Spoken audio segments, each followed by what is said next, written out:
Assalamualaikum warahmatullahi wabarakatuh. Perkenalkan, saya Kayla Ludia Sianeva dari MTSN 2 Kota Bandung, kelas 7C, nomor absen 16. Hari ini saya akan bercerita tentang sejarah kebudayaan Islam. Nabi Muhammad SAW sebagai rahmat bagi seluruh alam semesta. Kondisi masyarakat Arab pra-Islam. Beberapa kondisi masyarakat pada saat itu. 1. Kepercayaan masyarakat Arab pra-Islam. Masyarakat Arab menganut kepercayaan terhadap berhala. Agama-agama lain seperti Yahudi, Nasrani, Majusi, dan Sabai. Dan juga ada yang menyembah malaikat dan menyembah jin. 2. Kondisi sosial masyarakat pra-Islam. Senang bersyair. Memiliki kebiasaan minum khamr atau arak, sampai mabuk, berjudi, berzina, dan merampok, dan sebagainya. Mereka mempunyai tradisi mengubur anak perempuan mereka hidup-hidup saat masih balita, karena mereka merasa malu dan terhina mempunyai anak perempuan. Perempuan dianggap lemah dan tidak bisa membanggakan. 3. Kondisi ekonomi masyarakat Mekah pra-Islam. Kondisi ekonomi bangsa Arab saat sebelum datangnya Islam sudah maju karena sebagian besar mereka berniaga.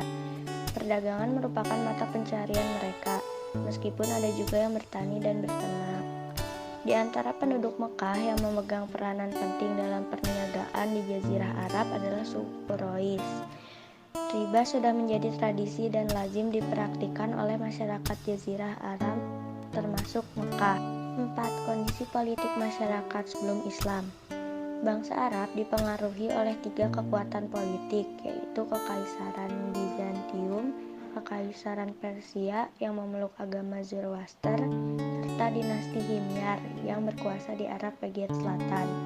Kondisi politik Jazirah Arab terpengaruhi oleh 2 hal, yaitu interaksi dunia Arab dengan Kekaisaran Bizantium atau Kekaisaran Romawi Timur dan Persia.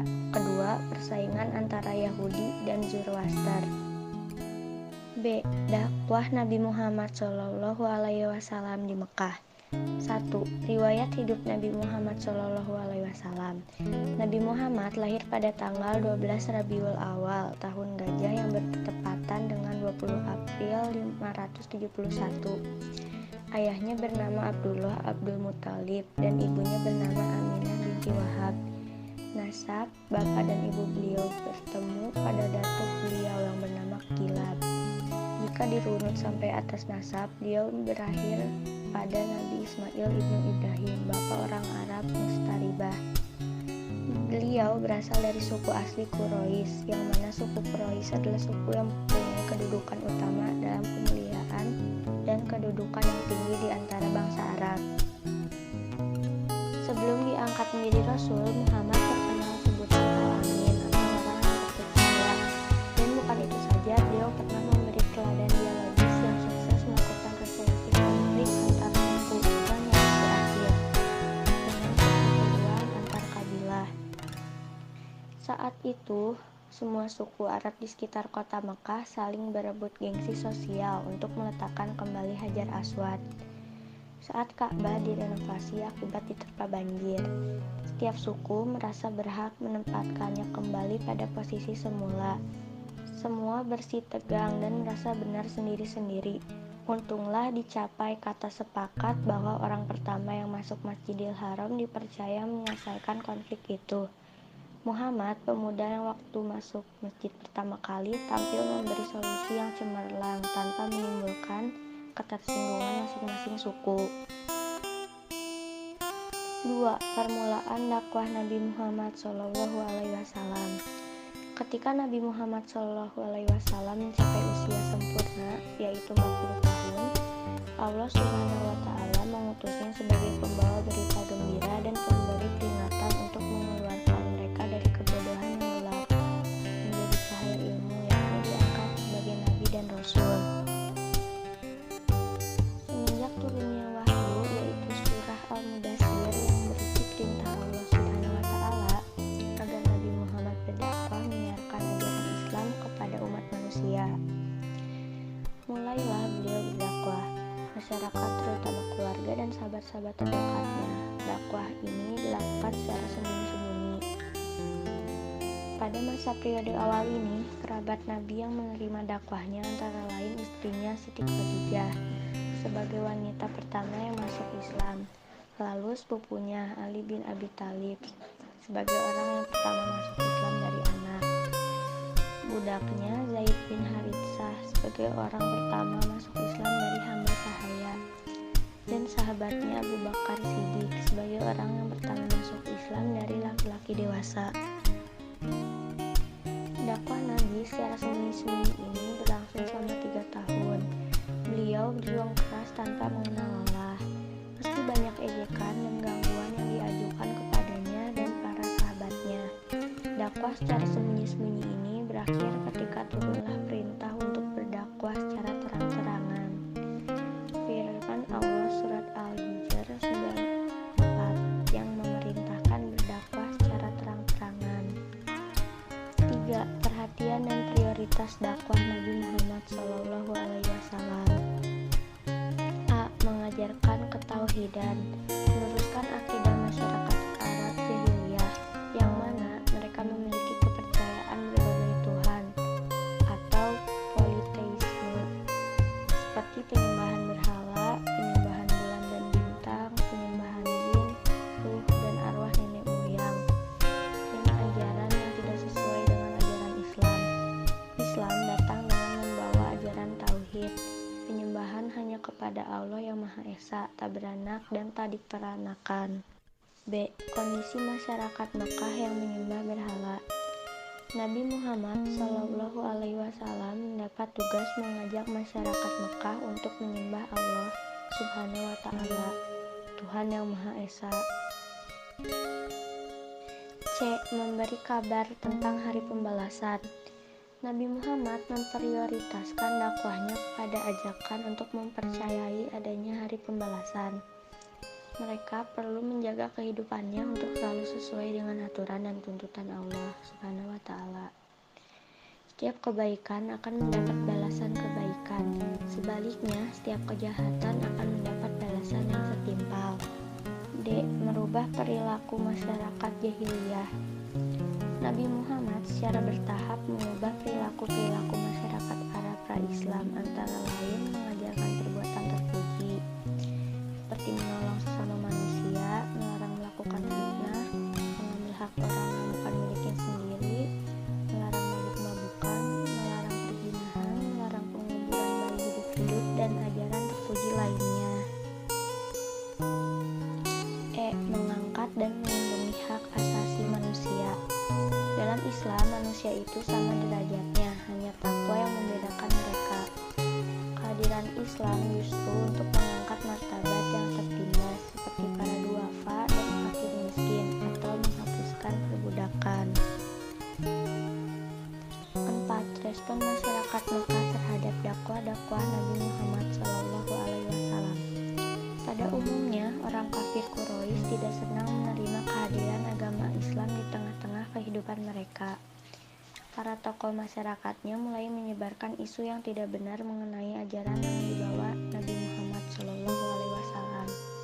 Mereka menolak agama Islam karena A. Ketakutan kehilangan kekuasaan, B. Hilangnya status sosial, dan C. Hilangnya perdagangan patung. Mereka yang tidak senang dengan ajakan Nabi Muhammad SAW terus berusaha mengganggu dan merintangi dakwah Nabi dengan berbagai cara, termasuk penyiksaan dan pembunuhan. 5. Tantangan dakwah Nabi Muhammad SAW. A. Penghinaan, ancaman, dan siksaan terhadap Rasulullah SAW. B. Penghinaan, ancaman, dan siksaan terhadap pengikut Rasulullah SAW. C. Bujukan harta, kedudukan, dan wanita. D. Membujuk Nabi untuk bertukar sesembahan. E. Membujuk dan menghasut Abu Thalib. F. Menghasut masyarakat Mekah. G. Pengasingan dan pemboikotan Bani Hashim dan Bani Muthalib. H. Mempengaruhi pimpinan negara-negara tetangga untuk menolak kehadiran orang Islam. 6. Kunci keberhasilan keberhasilan Nabi Muhammad SAW dalam dakwah di Mekah. A. Sabar. B. Kegigihan dan keulatan. B. Berakidah yang benar dan kuat. C. Akhlak terpuji dan menjauhi kemungkaran. E. Kesetaraan derajat. C. Strategi dakwah Nabi Muhammad di Mekah. 1. Dakwah rahasia atau siriyah. Langkah awal yang beliau ambil adalah melakukan dakwah secara siriyah atau rahasia atau sembunyi-sembunyi di lingkungan keluarga dan sahabat-sahabat beliau yang bisa dipercaya. 2. Dakwah terang-terangan atau jahar. Ketika perintah dakwah terang-terangan turun, Nabi menyeru kepada kaumnya menyembah dan berserah diri kepada Allah. Namun semua kerabatnya menentang Rasulullah. Hanya Abu Thaliblah yang tidak menantang. Dia tidak masuk Islam, tetapi dia mendukung dakwah Nabi Muhammad dan melindunginya dari gangguan kaum kafir Quraisy. Adanya penolakan suku kafir Quraisy dan berusaha menghentikan Nabi dengan berbagai cara, antara lain menjelek-jelekan ajaran Islam. 3. Hijrah ke Habsyi. Penindasan dan penyiksaan kafir Quraisy semakin keras, maka Nabi Muhammad SAW memerintahkan kaum muslimin agar hijrah ke Habasyah, karena Raja Habasyah, Asimah an-Najasyi, adalah seorang raja yang adil. 4. Hijrah ke Taif. Setelah meninggal Siti Khadijah dan Abu Thalib, orang-orang kafir Quraisy semakin berani mengganggu dan menyakiti Nabi Muhammad SAW. Melihat kondisi seperti itu, Nabi bersama Zaid berencana pergi ke Taif. Ada beberapa alasan Nabi Muhammad memilih Taif, antara lain: A. Taif merupakan kota kedua setelah Mekah. B. Di Taif ada Bani Saqif, salah satu suku Arab yang paling kuat. Jika mereka memeluk Islam, maka akan menjadi kekuatan besar yang mendukung dakwah Nabi. C. Jarak Taif tidak jauh dari Mekah, sehingga orang Islam dapat membantu menyebarkan Islam di Taif dan Mekah. Akan tetapi, harapan bantuan serta perlindungan dari keluarga Nabi di Taif tidak menjadi kenyataan, karena mereka tidak mau memberikan perlindungan dan bantuan apapun kepada Nabi Muhammad SAW. Mereka menolak membantu Nabi Muhammad karena mereka menghindari perselisihan dengan masyarakat Mekah. Rasulullah mengutus seorang lelaki dari Khuza'ah untuk menemui Mu'tab bin Adi dan mengabarkan bahwa Rasulullah ingin masuk ke Mekah dengan perlindungan darinya. Keinginan Rasulullah ini diterima oleh Mu'tab, sehingga akhirnya Rasulullah kembali memasuki Mekah. 5. Perjanjian Aqabah. Pada tahun ke-12 kenabian, Nabi Muhammad SAW menemui rombongan haji dari Yathrib dan menyampaikan dakwahnya. Dakwah Nabi mendapat sambutan yang baik, sehingga mereka menyatakan keislamannya di hadapan Nabi Muhammad SAW. Mereka melakukan baiat kepada Nabi di salah satu bukit di kota Mekah, yaitu Bukit Aqabah. Adapun isi baiat adalah sebagai berikut. 1. Mereka menyatakan setia kepada Nabi Muhammad SAW. 2. Mereka menyatakan rela berkorban harta dan jiwa. 3. Mereka bersedia ikut menyebarkan ajaran Islam yang menurutnya. 4. Mereka menyatakan tidak akan menyekutukan Allah Subhanahu wa Ta'ala. 5. Mereka menyatakan tidak akan membunuh. 6. Mereka menyatakan tidak akan melakukan kecurangan dan kedustaan. Kemudian Nabi Muhammad mengirim Mus'ab bin Umair dengan rombongan ke Yathrib. Tugas Mus'ab adalah untuk membantu penduduk Yathrib yang telah menyatakan keislamannya dalam menyebarkan ajaran Islam di kota tersebut. Selanjutnya, Mus'ab menjadi guru mengaji di Madinah dan imam dalam sholat, karena golongan Aus dan Khazraj memiliki kalau salah satu dari mereka menjadi imam. Pada tahun ke-13 kenabian, jamaah Yathrib datang kembali ke kota Mekah untuk melaksanakan ibadah haji dan menyampaikan pesan, yaitu permintaan masyarakat Yathrib agar Nabi Muhammad SAW bersedia datang ke kota mereka. memberikan penerangan tentang ajaran Islam dan sebagainya. Permohonan itu dikabulkan Nabi Muhammad SAW dan beliau menyatakan kesediaannya untuk datang dan berdakwah di sana. Jamaah Yasrib berbaiat kembali di Bukit Aqabah dan isinya adalah: 1. Penduduk Yasrib siap dan bersedia melindungi Nabi Muhammad SAW. 2. Penduduk Yasrib ikut berjuang dalam membela Islam dengan harta dan jiwa. 3. Penduduk Yasrib ikut berusaha memajukan agama Islam dan menyiarkan kepada sanak saudara mereka. 4. Penduduk Yasrib siap menerima segala resiko dan tantangan. Selain itu, ada beberapa faktor yang mendorong Nabi Muhammad SAW memilih Yasrib sebagai tempat hijrah umat Islam. Faktor-faktornya antara lain: 1. Yasrib adalah tempat yang paling dekat. 2.